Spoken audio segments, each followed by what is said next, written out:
Alors, merci beaucoup de cette participation. Et comme l'a dit Emilia, il n'y a pas beaucoup de temps.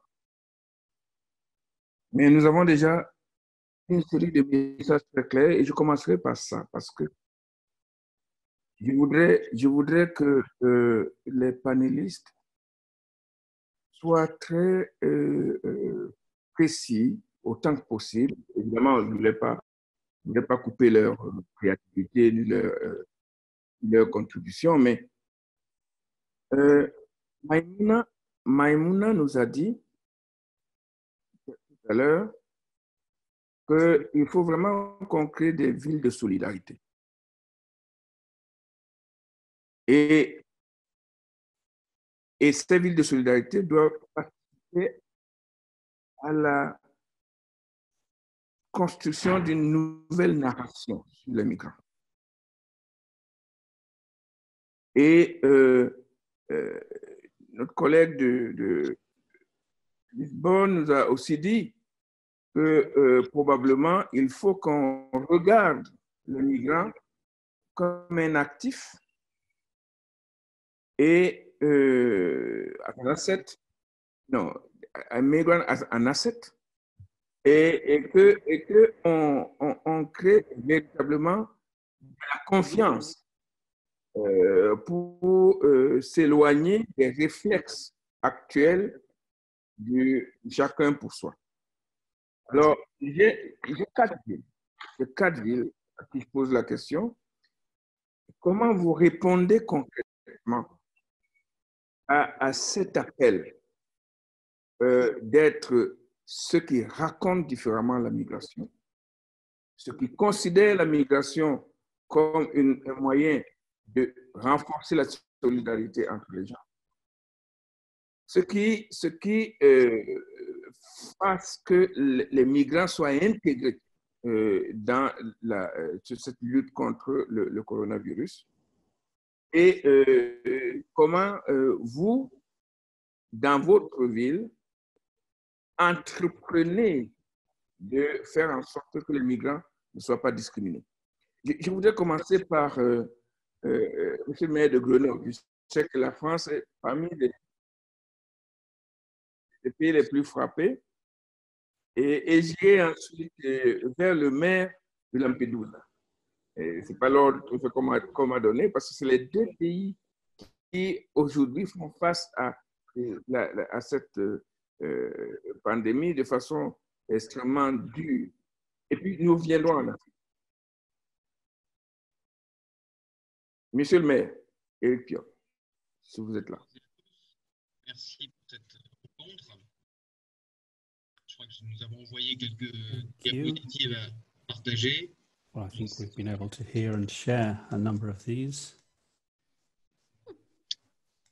D'abord, un tout petit mot pour vous dire words. que Grenoble est une terre de migration, une ville qui a été construite grâce aux migrations et qui reste ouverte et que portons en regardant l'ensemble des habitants sans regarder leur statut administratif ou leurs racines. Et que nous sommes conscients qu'en France, évidemment, si l'État a la responsabilité de protéger les migrants récents, ceux qui n'ont pas encore de papier et de régularisation administrative, force est de constater que ce n'est pas le cas. Et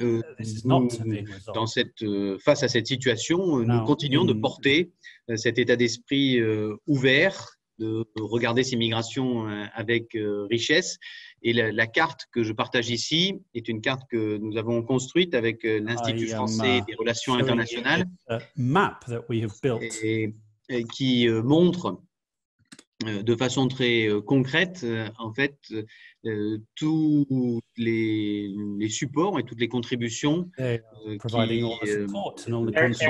ouvertes aux migrants et aux migrants récents, puisque nous avons énormément de migrants, depuis 100 ans, 50 ans, 30 ans, 20 ans, et donc les degrés, évidemment, de statut administratif, notamment, ne sont pas les mêmes, mais donc pour les nouveaux migrants, nous avons développé tout un parcours et une philosophie englobante pour pouvoir à la fois faire que ces personnes soient membres à part entière de la communauté et donc puissent contribuer aussi, mais puissent aussi accéder aux biens et aux services de la communauté, à la solidarité de la communauté, aux biens communs de la communauté. Donc, on va retrouver à la fois des actions de citoyenneté ici, avec la participation de toutes les personnes de plus de 16 ans, donc quel que soit leur statut administratif et leur pays d'origine, à nos budgets participatifs, à nos conseils citoyens indépendants, avec des certifications de contribution aussi qui donnent un statut. Et puis, nous allons retrouver là de l'accès aux maisons des habitants, c'est ce que vous avez sur la gauche, à des portes d'entrée en fait, où on relaie, nous échangeons avec les associations qui viennent en soutien des migrants. On va retrouver aussi une dimension autour du sport et de la culture. Bref, une cartographie très large qui passe aussi évidemment par l'accès aux droits et aux services juridiques avec l'équipe mobile juridique que nous avons. I mentioned at the beginning that we had 3 key wisdoms that we guided me in this facilitation. First one is what Maimouna, the ED of UN Habitat, said to us. We want to build a city of solidarity. And this city of solidarity should be building a different narrative on migrants.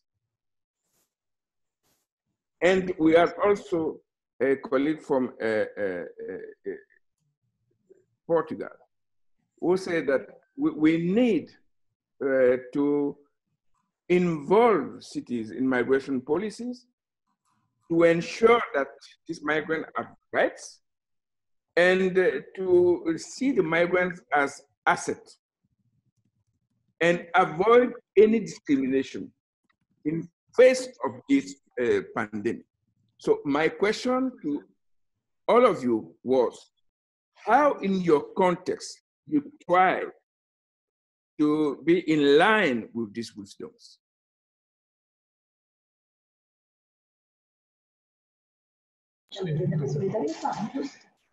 Allora, dato buongiorno a tutti, buon pomeriggio a tutti.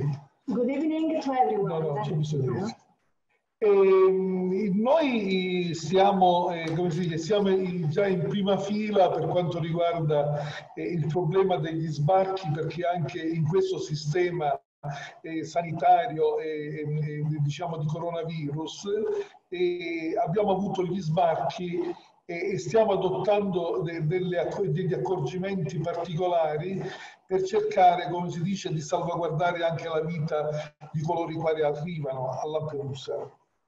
Però dall'altro lato abbiamo anche le leggi e le ordinanze dello Stato che ci consentono, come si dice, di comportarci in un certo modo. Però lo vorrei spiegare così almeno si capisce intanto quello che sta succedendo nel Mediterraneo.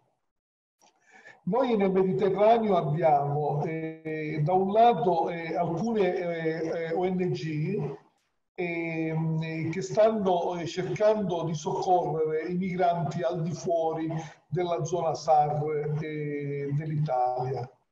Per queste organizzazioni non governative il governo italiano ha emesso un'ordinanza dove chiude i porti per soccorrerli. Tutto il resto che avviene nella zona SAR italiana praticamente può entrare all'interno dei porti. Però la percezione che hanno i cittadini su questa ordinanza è che si immaginano che tutti i porti sono chiusi e quindi nessuno può accedere in Italia. Quando arrivano a Lampedusa, giustamente, ma anche in Sicilia, tutti pensano che questa regola è stato il sindaco di Lampedusa ad applicarla. Noi, siccome abbiamo un centro d'accoglienza che attualmente è pieno, perché abbiamo avuto uno sbarco di 34, uno sbarco di 57, uno di 67, e in più attualmente ci stanno portando per evacuazione sanitaria sia dall'Anancurde sia dall'altra nave dell'ONG che è più vicino a Lampedusa, diciamo delle persone che sono in grave condizioni sanitarie, e quindi li stiamo portando a Lampedusa. Ma Lampedusa, secondo le regole che ci ha imposto lo Stato di metterli in quarantena, attualmente non può ospitare più nessuno se prima non viene svuotato l'hotspot di Lampedusa. Però siccome l'hotspot è in quarantena, bisogna aspettare 14 giorni per cercare, come si dice, di sostituirli con altri che sicuramente arriveranno. Tutti gli altri che sono arrivati vengono messi sul nuovo Favaloro in banchina e si aspetta, come si dice, che arriva la nave di linea che collega la Sicilia con Lampedusa per poi poterli trasferire in altri posti. Di fronte a questa situazione che non mi sembra, come si dice, percorribile, perché non puoi lasciare un essere umano su una banchina per 24 ore se c'è vento, se gli schizzola l'acqua del mare, via discutendo all'umido, al bagnato, non li puoi lasciare lì. Ho chiesto al governo italiano di mettere una nave di fronte al porto di Lampedusa per farli salire immediatamente sulla nave e fare scattare la quarantena, così quando finiscono la quarantena vengono portati a terra in Sicilia in sicurezza, perché di fronte a queste ordinanze nell'immaginario collettivo della gente è scattata ancora più, come si dice, la rabbia nei confronti dei migranti, nei confronti dei sbarchi, nei confronti di coloro i quali arrivano a Lampedusa, arrivano in Sicilia e non osservano le ordinanze che sono state fatte dal governo italiano. Quindi in questo periodo di coronavirus il fenomeno dell'emigrazione viene visto come si dice, viene percepito da parte della gente come un pericolo che arriva dal mare e dove nessuno riesce a controllarlo. E quindi ognuno cerca da parte dello Stato che vengano fatte misure più restrittive ancora di quelli che esistono. Che cosa bisogna fare? Io sono convinto di una cosa. Quando finirà l'emergenza del coronavirus, le cose che stiamo dicendo non sappiamo se esisteranno più, o le cose che stiamo facendo forse non ci saranno più.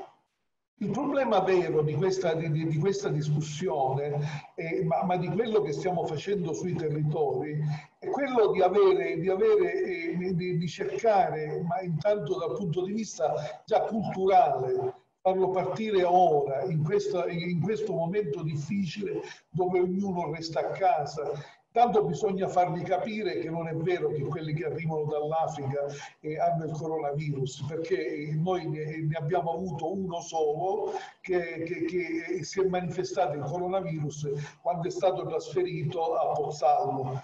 E quindi bisogna un attimino fare capire dal punto di vista culturale, ma anche della comunicazione, che loro possono arrivare e arrivano cercando di metterli in regola, cercando di far diventare i flussi regolari. Anche perché quando c'erano quelle 3 domande che venivano fatte, la parte che sta pagando di più qual è? Quella dell'agricoltura, perché sono scappati tutti dai campi perché si spaventavano e che venivano, come si dice, contagiati dal coronavirus. E siccome erano illegali, perché interessa anche da parte di alcuni imprenditori avere la manodopera illegale, senza la giusta retribuzione, quindi cercando di lasciarla sempre sommersa e di non farla mai emergere, così almeno loro possono dettare le regole da padrone a suddito. E quindi secondo me bisogna lavorare per cercare di avere delle regole, e per farle rispettare queste regole c'è bisogno che anche gli Stati e comunque l'Europa si adoperino per cercare di stabilire regole certe dove tutti i paesi dell'Unione Europea, come si dice, li possono condividere.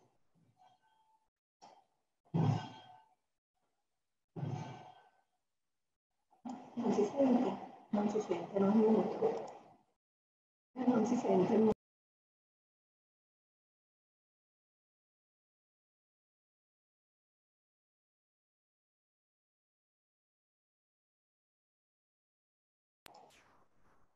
Non so se mi sentite, ho finito, ma io non sento nessuno. Ah. Ora finalmente... Yes, the translation, la traduzione andava un po' più lentamente che il vostro discorso, Sindaco. Un attimo, siamo presti, abbiamo capito tutto. Grazie. Grazie.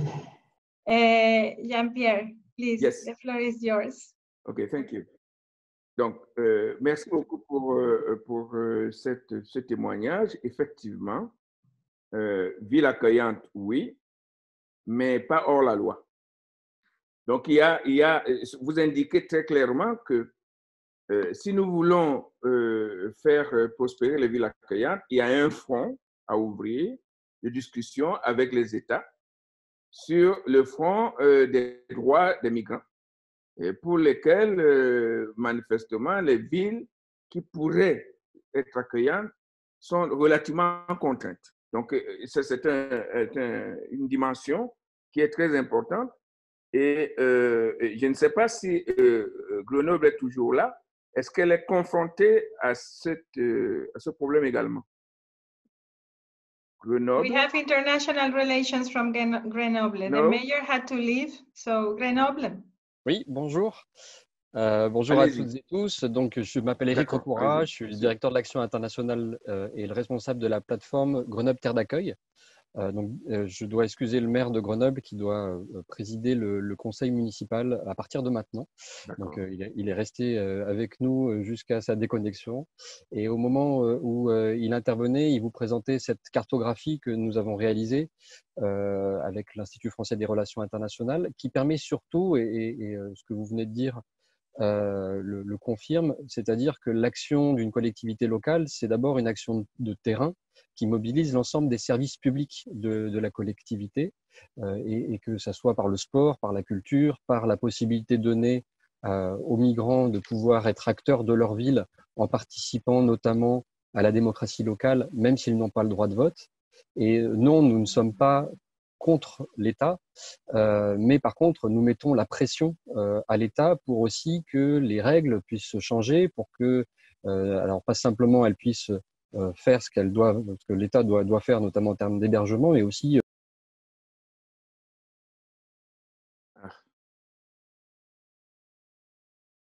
La connexion avec Grenoble est très difficile.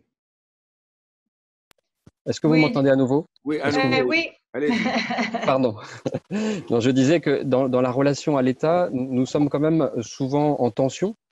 C'est une tension qui passe actuellement, par exemple, dans la crise sanitaire que nous traversons, par beaucoup de demandes que nous faisons pour éviter des clusters qui se développeraient parce que des groupes de migrants se retrouveraient hébergés dans des gymnases, pour pouvoir ouvrir en tout cas des appartements, pour pouvoir faire en sorte qu'on puisse les accueillir de manière encore plus décente.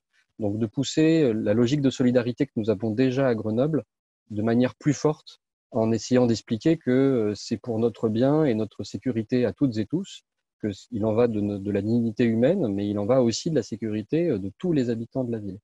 Donc ce que nous vous présentons avec cette carte, qui est déjà l'ensemble des services publics mobilisés en temps normal, ce sont des services publics qui s'agitent encore un peu plus en temps de crise, avec cette interaction, tension avec l'État. Et l'exemple que je peux donner avant de rendre la parole, c'est sur celui de la démocratie locale, pour que, en dehors du droit de vote qui n'existe pas pour les résidents étrangers, nous puissions ouvrir toute possibilité aux migrants étrangers d'être acteurs d'initiative. Et évidemment, pendant cette crise, c'est le cas. Et on essaye de faire en sorte aussi de relayer le tissu associatif avec même la participation d'élus physiquement sur le terrain pour pouvoir relayer les personnes les plus âgées qui sont bénévoles dans les associations et les migrants eux-mêmes. Merci pour cette contribution. Je crois que merci à vous. À la fois Lampedusa et Grenoble sont de bons candidats pour entrer dans ce club des villes accueillantes, des villes de solidarité. Alors, vous avez entendu le maire de Lampedusa, Madame le maire de Tunis, vous dire que bon, les gens arrivent en général des côtes nord-africaines et il ne peut plus accueillir. Il ne peut plus accueillir parce que, un, il serait hors la loi, deux, ils n'ont plus de place pour accueillir les gens parce qu'il y a une quarantaine à assurer. Bon, ils ont trouvé une modalité. Mais vous êtes aussi une ville qui accueille des migrants et qui émet des migrants. Et comment faites-vous? Comment vous devenez cette ville de solidarité que Maïmouna nous invitait à promouvoir? Madame Souad Abdelrahim, s'il vous plaît, êtes-vous en ligne?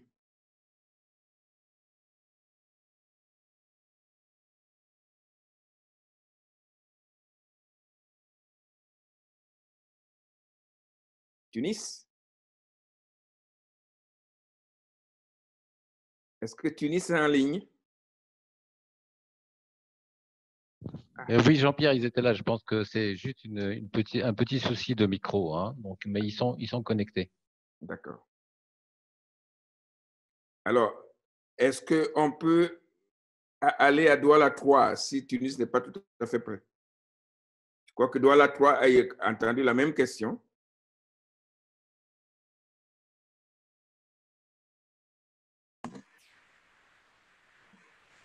Ah. Allô? Allô? Ah, bonjour, Madame le maire. Bonjour. Vous avez entendu la question? Oh oui, merci beaucoup, Monsieur Ambassi, et bienvenue dans cette session virtuelle. Donc, ce que nous vivons aujourd'hui, c'est peut-être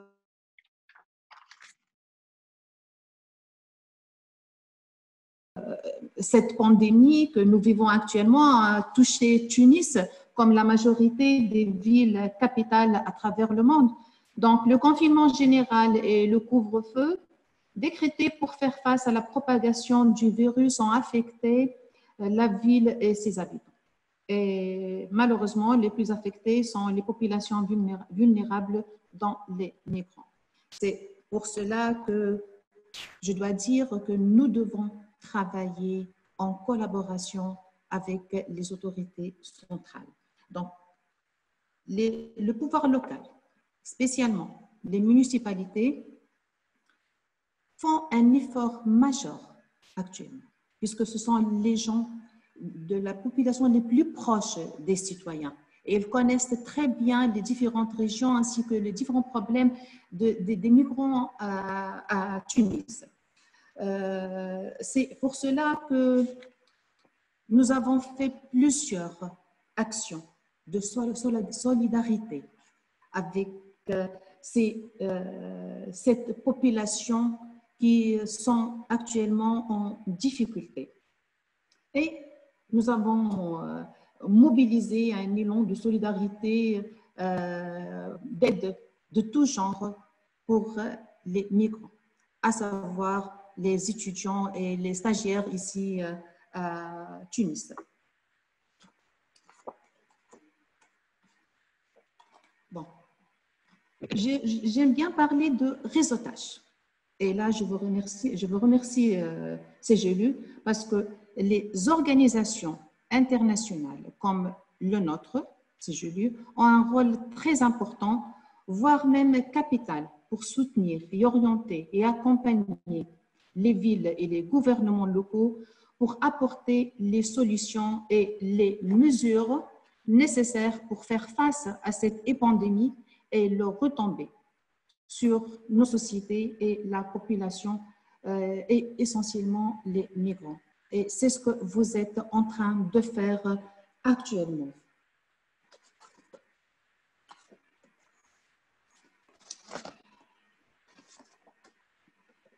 Est-ce que vous pouvez rapidement conclure votre présentation, s'il vous plaît? Donc, pour nous, essentiellement, quelques messages que nous devons apprendre de ces crises, c'est que la valeur humaine et les droits de l'homme, base de toute politique réussie. La décentralisation, outil efficace pour la meilleure mobilisation des ressources et gestion efficace des crises. Ainsi, j'insiste sur ce réseautage de solidarité pour un meilleur avenir commun.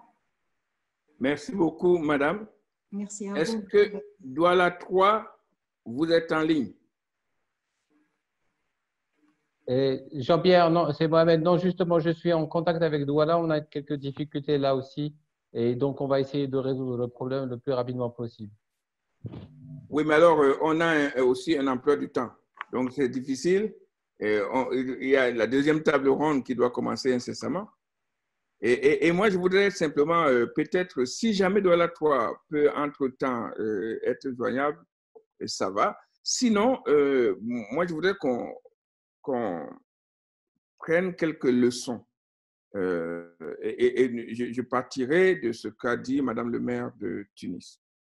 Que notre action au niveau des collectivités territoriales doit être basée sur les droits humains des migrants. Ça, c'est quelque chose d'important.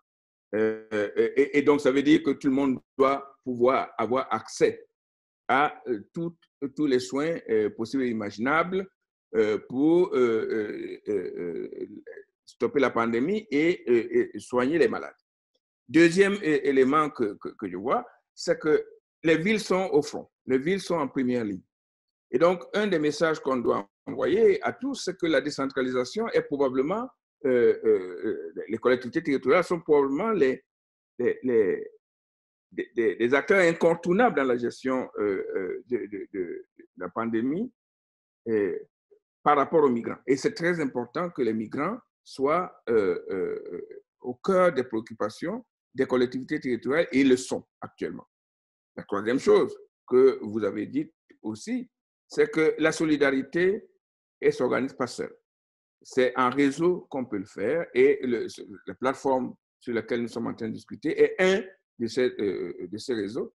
Et il y a une invite qui a été faite par Maïmouna, disons, pourquoi on ne crée pas un réseau de villes solidaires avec les migrants, les villes de solidarité. Et Grenoble, Lampedusa nous ont montré que ça en est. Vous-même, Tunis, vous venez de le dire.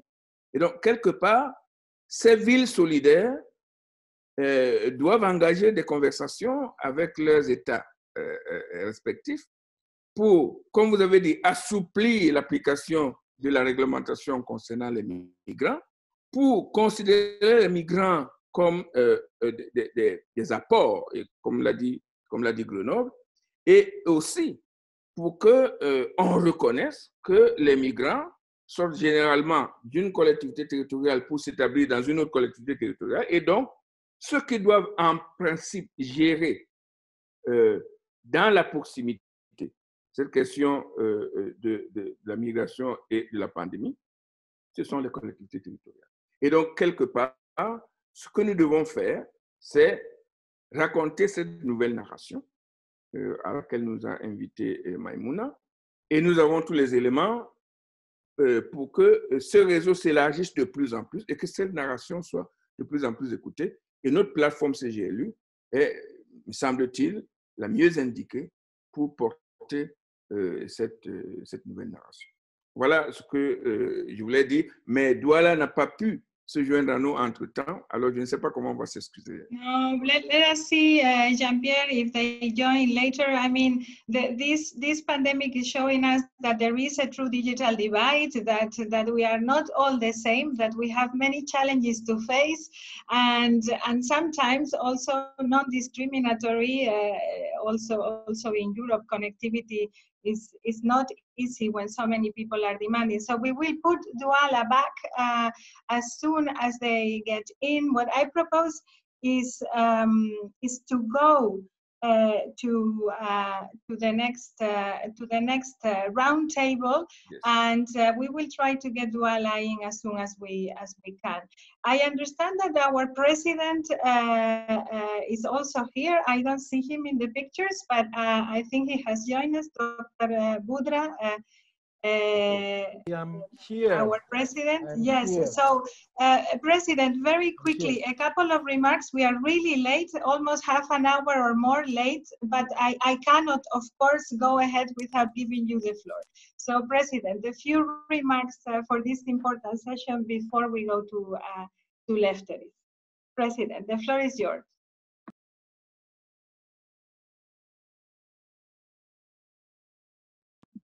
We cannot hear you. You need to unmute your microphone. Microphone. Now you hear me? Yes, perfect. I can speak in French? Or in Spanish, whatever you prefer. Yes, French is good. Thank you. Puisqu'il y a là Jean-Pierre, je vais parler en français, mon secrétaire général d'Afrique. Donc, Emilia, merci à notre secrétariat général mondial, toutes les sections de ces GLU. Qui se sont impliqués très rapidement dans cet apprentissage à distance qui est important dans ces moments difficiles de confinement. Cela s'imposait d'apprendre à travailler de cette façon. Donc, effectivement, cette pandémie de 2020 va sans doute changer plusieurs concepts. Et parmi les concepts les plus importants, c'est le concept de solidarité et même le concept d'immigration. Moi, je pense que demain, on ne parlera plus d'immigrés. On parlera de citoyens de la ville. Parce que ce confinement, maintenant, il a laissé plusieurs personnes dans des villes, même des touristes, et les immigrés économiques avec papier ou sans papier, mais ils sont en train de vivre dans une collectivité territoriale les mêmes problèmes que les autres citoyens. Donc, dans cette crise, il y a la crise sanitaire, donc ils sont traités comme tout le monde, tous les citoyens de la ville sont traités de la même façon, même la vie et la mort, elle est partagée. Vous savez que par exemple, moi, je connais bien l'exemple du Maroc. Il y a 100 Marocains immigrés qui sont décédés à Madrid, uniquement à Madrid. Donc, il y a aussi, j'ai entendu en Espagne qu'ils ont besoin d'immigrés pour le problème d'agriculture dans le sud de l'Espagne. Maintenant, quand on parle de l'après-crise, c'est-à-dire problèmes économiques, etc. Demain, ces citoyens, donc, qui sont dans des situations précaires et vulnérables sont les immigrés qui n'ont pas de papier. Mais heureusement que la plupart des villes et des collectivités locales, par leur élan de solidarité, sont en train de l'intégrer. Par exemple, ici à Losema, même c'est une ville moyenne, dans ma ville où je suis le maire, on a une centaine de personnes qui sont venues d'autres pays, de l'Afrique notamment, mais aussi on a d'autres citoyens marocains qui travaillaient ici, ils ont perdu le travail et qui se sont restés ici sans travail, sans maison, sans rien du tout, sans argent et tout ça. Donc ici, à Losema, les hôteliers, puisqu'il n'y a pas de touristes maintenant, ils ont offert leurs hôtels à tous ces immigrés et les accueillent et leur préparent à ce quoi manger toute la journée, etc. Parce que même le citoyen marocain qui est de Marrakech, il ne peut pas partir aujourd'hui. Les routes sont coupées, isolées. Il faut vraiment des autorisations pour qu'ils partent. Donc, ils sont restés avec nous. Ils sont maintenant nos citoyens. Donc, les collectivités territoriales, nous sommes en train de nous adapter à cette nouvelle situation et aux conséquences de la pandémie. Moi, je salue tous les maires du monde. Moi, je vois, j'admire quand je vois les maires, tous les maires du monde qui sont confrontés jour à jour Je vois le maire de New York, toujours, il organise une conférence de presse et Dieu sait combien il a de problèmes et de morts chaque jour. La maire de Barcelone, le maire de Madrid, la maire de Paris, de Bruxelles, de Tunis, que je salue, ma chère consoeur qui est médecin en même temps. Et donc, à Dakar, partout, en Côte d'Ivoire. President, you're making it difficult for me. Yes, Le voy a tener que interrumpir. Always difficult. Bueno, on le laisse comme ça et je te donne la parole. Allez. Non, Ciao. mais merci, Monsieur le Président. Désolée, hein, mais vraiment. C'est bien, il faut travailler comme ça. Vous nous avez surpris. On ne savait pas que vous étiez là, et vous, et c'est pour ça. Mais vraiment, on a peu de temps. So I would like to pick up on your comments, on your very important remarks about some of the measures that we need to address, and give the floor to Lefteris Paganiakis, former mayor of Athens, and a very good friend of UCLG and of other networks that has been working really hard to work with us on the shift of narrative, but also on concrete things. And Lefteris, housing, emergency housing. Making sure that there is some kind of financial support, like a basic income for these migrants that have very precarious work. Papers, the need for identification, for a legal status. These are some of the temporary measures that we have been hearing that we are making efforts to develop. But they can't be really temporary. And what are we missing in that discussion? As the president was saying, the world will never be the same. This is going to change everything. How can we change it? So I wish you all the luck of the world with this important panel that you have, to take some of these things on board and to share with us some thoughts about how our future partnership could look like. Thank you for being here with us.